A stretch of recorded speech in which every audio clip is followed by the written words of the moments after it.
Estudo da reta, equação geral e casos particulares. Primeiramente, vamos relembrar a condição de alinhamento dos pontos. Qual que é a condição de alinhamento dos pontos? Bom, para que três pontos estejam alinhados no plano cartesiano, é necessário que a determinante entre eles resulte em zero. Além dessa daí, é importante ressaltar que existe uma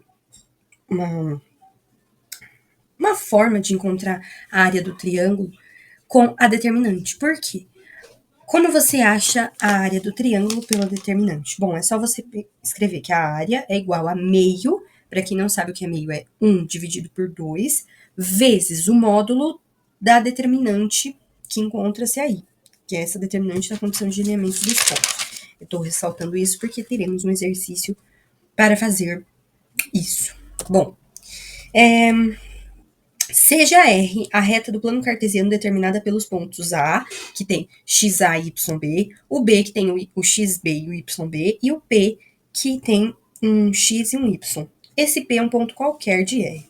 Então, se P, A e B estiverem alinhados, eles vão apresentar essa forminha aqui. Aí, só que em vez de ser X do C, aí vai ser o X do P. A equação AX mais BY mais C igual a zero, com A e B não simultaneamente nulos, é chamada de equação geral da reta. O que significa que B e A não simultaneamente nulos? É que o A e o B não podem ser ao mesmo tempo iguais a zero. Agora vamos para os casos particulares da equação da reta.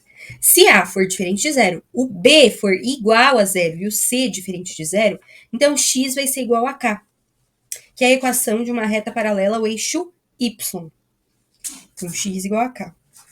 Agora, se o A for igual a zero, o B e o C forem diferentes de zero, então o y é igual a k, que é a equação de uma reta paralela ao eixo y.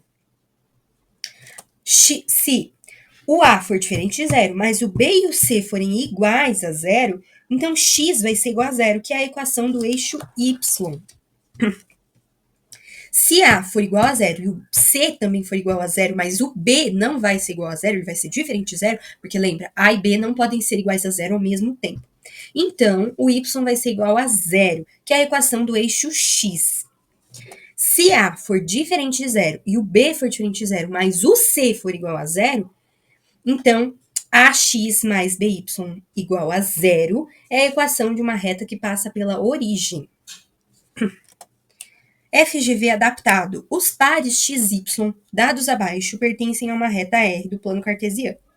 Podemos afirmar que a reta R determina com os eixos cartesianos um triângulo de área 1,6, a reta R intercepta o eixo das ordenadas no ponto de abscissa 4/5, a abscissa é o x, vamos ver, a gente não sabe. Y será positivo se somente se x maior que menos 4/5. D, a reta R intercepta o eixo das abscissas no ponto de abscissa menos 4. Bom, não sabemos de nenhuma informação dessa até que a gente realize algum cálculo. Bom, vamos escolher pontos desse x e y. Vamos escolher 2 pontos. Um ponto do x, 2 pontos do x e 2 pontos do y. Então, A, 0 e menos 4, e depois B, 2 e 6. Vamos fazer a determinante. Lembrando que a condição de alinhamento é o seguinte, 3 pontos precisam estar alinhados desde que a determinante entre eles resulte em zero. Portanto, x, y e 1, 2, 6 e 1, 0 menos 4, 1, igual a zero. Vamos fazer a determinante entre eles. Lembrando que para fazer determinante, você copia as duas colunas para poder fazer aquela belíssima multiplicação. Mais ou menos assim. Então, vamos começar pela linha azul. 1 vezes 2 vezes menos 4. Dá o quê? Mais 8. Y vezes 1 vezes 0 vai dar 0. Menos 0. 6x mais 6x. E agora, essa outra reta em laranja ou vermelho, tanto faz, ela vai ser a diagonal secundária. E a diagonal secundária inverte o sinal. Então, por exemplo, se a conta resulta em algum número positivo, vai ser negativo. Então, por exemplo, 2 vezes y vezes 1, ao invés de ficar mais 2y, vai ficar menos 2y. E assim, com menos 4 vezes 1 vezes x vai dar mais 4x. E aqui nessa diagonal que tem o zero, que vai dar zero de qualquer jeito, em vez de ficar mais zero, vai ficar menos zero, porque diagonal secundária. Aí, Somando esses pontos, a gente tem menos 4 mais 4, menos 0 mais 4x menos 2y mais 6x mais 0 menos 8 igual a 0. Aí é só somar mais 4x com mais 6x vai dar 10x. Menos 2y e menos 8. Para facilitar essa conta, a gente divide por 2. Então, vai ficar 5x menos y menos 4 igual a 0. Aí, a gente vai resolver isso daí por soma e produto. Soma é menos b sobre a e produto é c sobre a. Soma. Quem é o menos b? É o menos y, que seria o menos 1. Então, menos 1 vai ficar mais 1.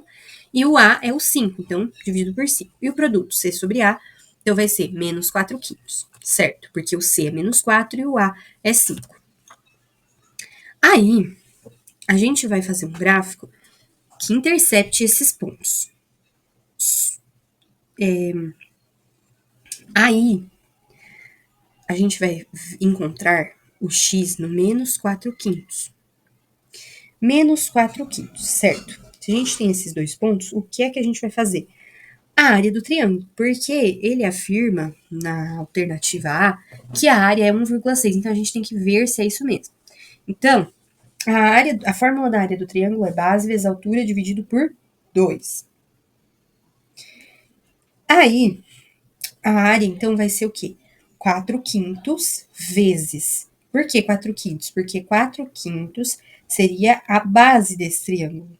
A altura desse triângulo seria o 4, e aí a gente tem que dividir por 2. Então, para não ficar uma conta chatinha, da gente fazer 4 quintos vezes 4 e tudo isso dividido por 2, a gente inverte esse 2 e ele passa para o outro lado multiplicando. Então, fica vezes meio, que vai ser igual a 16 sobre 10, que é igual a 1,6. Então, a alternativa A está correta, porque a reta R determina, assim, com os eixos cartesianos, um triângulo de área 1,6.